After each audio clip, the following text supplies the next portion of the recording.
In this video, we will show you how to check IP address in command prompt. To check your IP address on command prompt, it's very easy. First, you need to open the command prompt here. You can open the command prompt by finding on the search button and just open the command prompts. And to find or to check your IP address, just type ipconfig like this. Hit the enter. After that, you can see there is IP address version 4 and there is IP address version 6. Okay, if you want to find the domain IP address, okay, I will clean first. Just type CLS.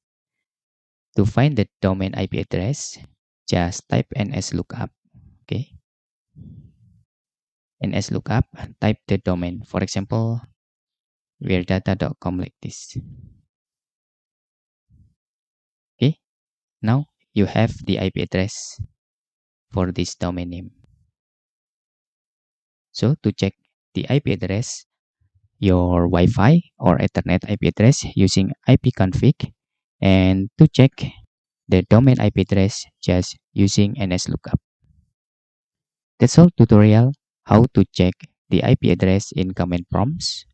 Okay, if you have any questions, you can fill in the forms comment below. Thanks for watching.